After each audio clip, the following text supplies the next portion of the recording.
अस्सलाम वालेकुम स्टूडेंट्स। आज की इस वीडियो में आज की इस सेशन में हम बात करने वाले हैं एक बहुत ही अहम और दिलचस्प आर्टिकल जिसका नाम है क्वाड्रेटिक इक्वेशन। मेरा नाम है समीउल्लाह और शुरुआत करते हैं आज के इस आर्टिकल की। इस चैप्टर को इस आर्टिकल को जो इसका नाम इसका क्वाड्रेटिक है, लेकिन इसमें बाइनोमियल, ट्राइनोमियल और क्यूबिक वो इक्वेशन भी आएंगी, उसके उनके ऊपर हम बाद में बात करेंगे। अब इस चैप्टर की शुरुआत मैं करने वाला हूँ एक पॉलिनोमियल से। क्वाड्रेटिक इक्वेशन आर्टिकल का नाम है, लेकिन मैं इसको शुरू करूँगा पॉलिनोमियल से। पॉलिनोमियल क्या है? Let's suppose y is equal to F of X. हमारे पास कोई फंक्शन है y equal F of X is said to be polynomial. हम इसको पॉलिनोमियल कह सकते हैं इफ़ एफ ऑफ एक्स कोई फंक्शन है या कोई टर्म्स हैं वो जो इस फॉर्म में लिखी हूँ। अब इस बात का क्या मतलब है कि ए नॉट एक्स की power n, a one x n minus one, a two x n minus two up to so on a n. अब if a i belong to c, यानी अगर आप ये सपोज कर लें कि ए आई सी को बिलोंग कर रहा है, सी का मतलब एक कॉम्प्लेक्स को बिलोंग कर रहा है, तो ऐसे पॉलिनोमियल को हम नाम देंगे कॉम्प्लेक्स पॉलिनोमियल। अब और अगर ये ए आई बिलोंग कर रहा है रियल को, तो उसको नाम देंगे रियल पॉलिनोमियल। यहाँ आई का मतलब क्या है? आई का मतलब है 1 2 3, यानी यहाँ पर में जनरली ये लिखा है कि ए आई का मतलब है कि 1 हो सकता है, 1 हो सकता है, 2 होगा, 3 हो सकता है, 4 अप टू सो ऑन। तो ये जो कोएफिशिएंट हैं ये ए आई को शो कर रहे हैं। A naught, a one, a two, a three, ये सारे के सारे आई को शो कर रहे हैं। अब इसमें जो ए नॉट है वो लीडिंग कोएफिशिएंट है, यानी जो टर्म को, जो इक्वेशन को लीड कर रहा है उसको नाम देते हैं लीडिंग कोएफिशिएंट। अगर a naught not equal to zero हो, अगर ए नॉट यानी ये वाला जो ए नॉट है जो लीडिंग कोएफिशिएंट है वो अगर नॉट इक्वल टू ज़ीरो होगा तो उसको नाम देंगे डिग्री ऑफ पॉलिनोमियल, उसको नाम देंगे डिग्री ऑफ पॉलिनोमियल। और ये याद रखना है कि ये जो n है, जो पावर है, वो बिलोंग करनी चाहिए होल नंबर को। w का मतलब है होल नंबर। तो a not is called leading coefficient. अगर a नॉट इक्वल टू 1 होगा देन वो जो पॉलिनोमियल होगा उसको नाम देंगे मोनिक पॉलिनोमियल। तो मोनिक पॉलिनोमियल क्या होता है? दोबारा देखें, ये जो हमारे पास दो चीज़ें मैंने आपको बताई हैं। अगर a not is called leading coefficient, A not जो है ना वो लीडिंग कोएफिशिएंट होगा। अगर ए नॉट इक्वल टू 1 है देन जो पॉलिनोमियल होगा उसका नाम होगा मोनिक पॉलिनोमियल। तो अभी मैंने आपको ये बताया है कि व्हाट इज़ पॉलिनोमियल। पॉलिनोमियल का मतलब क्या है कि ऐसा फंक्शन है जो इस फॉर्म में लिखा हो, इसमें ए आई अगर बिलोंग करेगा सी को तो उसको नाम देंगे कॉम्प्लेक्स पॉलिनोमियल, और अगर ए आई बिलोंग करेगा रियल को तो उसको नाम देंगे रियल पॉलिनोमियल। और आई का मतलब क्या है कि वो कोएफिशिएंट 1 हो सकता है, उसकी जगह 2 हो सकता है, 3 हो सकता है, लेकिन जो उनकी पावर है, जो एक्सपोनेंट है, वो लाजमी तौर पर होल नंबर को बिलोंग करनी चाहिए। और ए नॉट जो है उसको नाम देंगे लीडिंग कोएफिशिएंट। भाई लीडिंग कोएफिशिएंट इसको क्यों कहते हैं? जो लीड कर रहा है, जो उस इक्वेशन को लीड कर रहा है उसको नाम देंगे लीडिंग कोएफिशिएंट। और अगर लीडिंग कोएफिशिएंट 1 होगा तो ऐसे पॉलिनोमियल को नाम देंगे मोनिक पॉलिनोमियल। ठीक है, अच्छे से समझ आ गया। आगे बात करते हैं कि what is types of polynomial. Polynomial की कौन कौन सी टाइप्स होती हैं। अब इसकी दो टाइप्स यहाँ पर मैं आपको एक्सप्लेन करूँगा। पहली टाइप है उसकी on the basis of degree, एक डिग्री की बुनियाद पे उसकी टाइप है, और दूसरी नंबर ऑफ टर्म्स, कि किसी इक्वेशन में, किसी पॉलिनोमियल में कितनी टर्म हैं उसकी बुनियाद पर इसकी टाइप है, और दूसरी है on the basis of degree, degree की बुनियाद पर। तो पहले हम बात करते हैं कि on the basis of degree, यानी टाइप्स ऑफ पॉलिनोमियल मैंने आपको दो बताई हैं।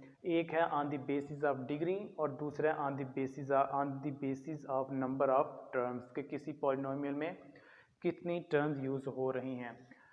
तो on the basis of degree उस पर बात करते हैं। तो पहले जो टाइप है वो है कांस्टेंट पॉलिनोमियल। कांस्टेंट पॉलिनोमियल का मतलब ये है कि ऐसा पॉलिनोमियल जिसकी डिग्री 0 हो उसको नाम देते हैं constant polynomial. For example 2 3 4 5 6 up to so on, ये सारे के सारे क्या हैं? कांस्टेंट पॉलिनोमियल हैं।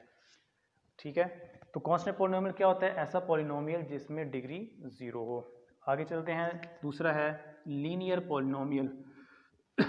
ऐसा पॉलिनोमियल जिसमें डिग्री इक्वेशन की डिग्री जो है वो 1 हो उसको नाम देते हैं linear polynomial. For example F of x equal x, क्योंकि यहाँ पर इसकी डिग्री क्या है 1 है, लिहाजा इसको हम नाम देंगे लीनियर पॉलिनोमियल। दूसरी एग्जांपल है F of X is equal to A X plus B. अब यहाँ पर x जो वेरिएबल है उसकी पावर 1 है, ये a जो है ये लीडिंग कोफिशिएंट है और b भी एक कांस्टेंट है। लेकिन एक चीज़ याद रखनी है कि ये a नॉट इक्वल टू 0 होना चाहिए। अब a नॉट इक्वल 0 होने का मतलब ये है कि अगर a यहाँ पर 0 हो जाए तो 0 होगा तो सिर्फ पीछे हमारे पास b बचेगा, तो अगर b बचेगा तो वो सीधा इसको ले जाएगा कांस्टेंट पॉलिनोमियल में। लिहाजा ये कंडीशन बहुत ही ज़रूरी है, इस कंडीशन को आपने लाजमी किसी भी लीनियर इक्वेशन के साथ लिखना है, क्योंकि अगर a नॉट इक्वल टू 0 होगा तो देन ये लीनियर है, अगर a 0 हो जाए तो फिर ये लीनियर नहीं होगा। तो यहाँ पर ये बात याद रखनी है कि a एक आर्बिट्रेरी कांस्टेंट है। आर्बिट्रेरी कांस्टेंट का मतलब है कि ऐसा कांस्टेंट है जिसकी वैल्यू शफल करेगी, कुछ भी हो सकती है, वो 1 हो सकती है, वो 2 हो सकती है, 3 हो सकती है, 4 हो सकती है, 100 हो सकती है, कुछ भी वैल्यू हो सकती है, लेकिन वो 0 नहीं होनी चाहिए। आगे है जी क्वाड्रेटिक इक्वेशन, जो हम मेन हमारा जो आर्टिकल है क्वाड्रेटिक इक्वेशन। क्वाड्रेटिक इक्वेशन इसके नाम से जा रहा है कि ऐसी इक्वेशन है, ऐसा पॉलिनोमियल है जिसकी जो हाईएस्ट डिग्री है वो 2 हो, उसको हम नाम देते हैं क्वाड्रेटिक इक्वेशन। ये हमारे पास एक क्वाड्रेटिक इक्वेशन है। तो यहाँ पर भी कंडीशन ये है, कंडीशन ज़रूर लिखनी है, कंडीशन के बगैर जो है ना वो ये इक्वेशन लिखी अच्छी नहीं लगती। इसमें भी ये नॉट इक्वल टू 0 होना चाहिए, क्योंकि अगर यहाँ पर भी अगर ये 0 आ गया, सपोज कर यहाँ पर ये 0 है, तो इसका मतलब ये टर्म ख़त्म हो जाएगी। अगर ये टर्म नहीं होगी तो पीछे हमारे पास ये बचेगा और ये डायरेक्टली इसको कहाँ ले जाएगा, लीनियर में। तो कंडीशन लाजमी लिखनी है। नंबर 4 है क्यूबिक। क्यूबिक का मतलब है कि ऐसा पॉलिनोमियल जिसकी हाईएस्ट डिग्री 3 हो। बाई क्वाड्रेटिक का मतलब है ऐसा पॉलिनोमियल जिसकी डिग्री 4 हो। उसके बाद क्वेंटिक होता है जिसकी डिग्री 5 होती है। इससे आगे भी हम बात करते हैं, लेकिन फ़िलहाल मैं आपको 5 बता रहा हूँ। तो टाइप्स ऑफ पॉलिनोमियल में 2 टाइप्स हैं on the basis of degree. Degree की बुनियाद पर मैंने ये 4-5 आपको टाइप्स बताई हैं। उनमें से कांस्टेंट पॉलिनोमियल है, लीनियर पॉलिनोमियल है, उसके बाद क्वाड्रेटिक है, उसके बाद क्यूबिक है, बाई क्वाड्रेटिक है। तो ये टाइप्स हैं इसकी on the basis of degree. दूसरी टाइप के ऊपर बात करते हैं on the basis of number of terms, कि किसी पॉलिनोमियल में कितनी नंबर ऑफ टर्म्स यूज़ हो रही हैं, उसके ऊपर हम बात करते हैं। तो इसकी पहली जो टाइप है वो है मोनोमियल। मोनोमियल का मतलब है कि ऐसा polynomial in which number of term is only 1, जिसमें सिर्फ एक ही टर्म हो, उसको हम नाम देते हैं monomial. For example F of x, आप इसको देखें एफ ऑफ एक्स भी लिख सकते हैं, आप इसको वाई भी लिख सकते हैं, आप सिंपली x3 भी लिख सकते हैं, क्योंकि ये सारे के सारे मैंने शुरुआत ही इस बात से की थी कि ये सारा एक फंक्शन है या एक ऐसी टर्म्स है। फंक्शन भी कह सकते हैं, टर्म्स भी कह सकते हैं, इक्वेशन भी कह सकते हैं, सभी का एक ही मतलब है। तो ये आपने याद रखना है कि आप एफ ऑफ एक्स लिखना ज़रूरी नहीं है, आप एफ ऑफ एक्स भी लिख सकते हैं, वाई भी लिख सकते हैं, सिंपली x3 भी लिख सकते हैं। तो मोनोमियल का मतलब है in which number of terms is 1, सिर्फ एक टर्म हो एक वेरिएबल की, उसको हम नाम देते हैं मोनोमियल। फॉर एग्जांपल x की पावर 3 एक टर्म है, और x की पावर अभी कौन सा साल चल रहा है, 2020 चल रहा है, तो मैं अगर x की पावर 2020 भी लिख दूंगा तब भी ये मोनोमियल है, क्योंकि इसमें टर्म एक ही है। बेशक आप उसकी डिग्री जो है ना वो मिलियन में हो सकती है, बिलियन में हो सकती है, कुछ भी डिग्री हो, लेकिन टर्म एक हो, तो उसको नाम देते हैं मोनोमियल। उसके बाद बाइनोमियल है ऐसा polynomial having number of term is equal to 2, जिसमें 2 टर्म यूज़ हो रही हूँ, उनको हम नाम देते हैं बाइनोमियल। फॉर एग्जांपल हमारे पास एक फंक्शन y है, x की पावर 3 x की पावर 5, ये हमारे पास एक बाइनोमियल है। उसके बाद है ट्राइनोमियल। ट्राइनोमियल जैसा कि इसके नाम से जा रहा है, ट्राई का मतलब होता है 3, ट्राई का मतलब है 3। तो ऐसा पॉलिनोमियल जिसमें जो नंबर ऑफ टर्म्स हैं, नंबर ऑफ टर्म वो कितनी होनी चाहिए, 3 होनी चाहिए, उसको हम नाम देते हैं trinomial. For example x² + x + 1, इसमें जो नंबर ऑफ टर्म्स हैं वो 3 है, इसलिए इसको नाम दिया जाएगा ट्राइनोमियल। तो ये वैसे क्वाड्रेटिक भी है, लेकिन यहाँ पर हम बेस जो पढ़ रहे हैं, जो इसकी टाइप्स पढ़ रहे हैं वो नंबर ऑफ टर्म्स के ऊपर है। ये अगर आप डिग्री के लिहाज से देखेंगे तो भी ये इक्वेशन है, लेकिन क्वाड्रेटिक है। हमने इसको अभी देखा है किसके लिहाज से, नंबर ऑफ टर्म्स के लिहाज से। इसमें 3 टर्म्स हैं, तो उसको हम नाम देते हैं ट्राइनोमियल।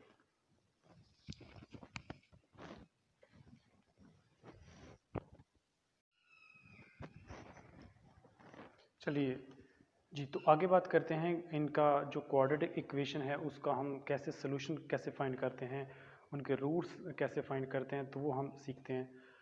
तो quadratic equation, what does it mean by solving quadratic equation, यानी जब आपको ये क्वेश्चन पूछा जाए कि इसको सॉल्व करें तो सॉल्व करने का क्या मतलब है, किसी भी क्वाड्रेटिक इक्वेशन को सॉल्व करने का क्या मतलब है।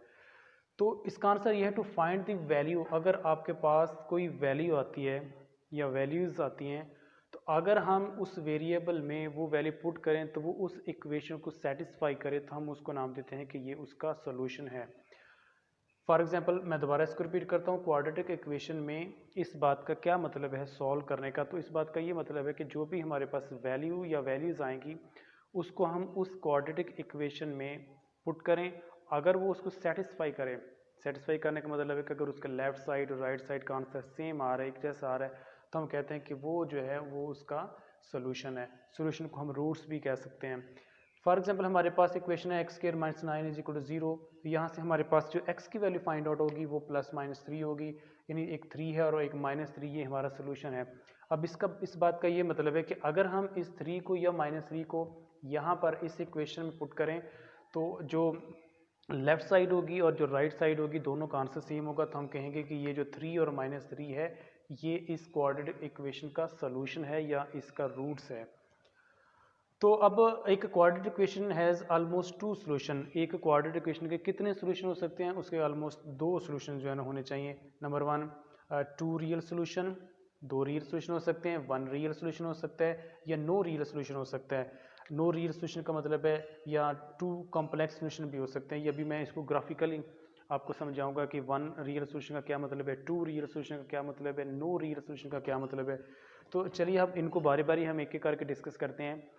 सबसे पहले है कि अब यहाँ पर मैं डिस्कस करने से पहले आपको एक चीज़ बताऊं कि ये जो हमारे पास सोल्यूशन है, टू रियल सोल्यूशन है, वन रियल सोल्यूशन है, नो रियल सोल्यूशन है, इसमें हम देखेंगे कि एक कोई हम फंक्शन लेंगे, कोई हम एक क्वाड्रेटिक फंक्शन लेंगे, क्वाड्रेटिक इक्वेशन नहीं क्वाड्रेटिक फंक्शन लेंगे, तो उससे हम जो है ना इसको इस ग्राफिकल मेथड से जो है ना इसका सोल्यूशन कैसे फाइंड होगा। फॉर एग्जाम्पल ये हमारे पास एक क्वाड्रेटिक फंक्शन है F of X is equal to A X square plus B X plus C equal 0। यहाँ पर ए बी सी बिलोंग कर रहा है रियल को, और कल भी मैंने आपको बताया था, इस लेक्चर में बताया था कि ए नॉट इक्वल टू 0 होना चाहिए। ए नॉट इक्वल टू 0 का मतलब है कि जो लीडिंग कोफिशिएंट है वो 0 नहीं होना चाहिए। लीडिंग कोफिशिएंट का मतलब क्या होता है, जो लीड कर रहा है। फॉर एग्जाम्पल यहाँ पर एक्स स्क्वायर का जो कोफिशिएंट है वो ए है, ये 0 नहीं होना चाहिए। इसमें बी 0 हो सकता है, इसमें सी 0 हो सकता है, ए 0 नहीं होगा। अगर ए 0 होगा तो वो क्वाड्रेटिक इक्वेशन नहीं होगी। तो इसको हम नाम देते हैं हमारे पास एक क्वाड्रेटिक फंक्शन है। अब इसके आगे कंडीशंस हैं।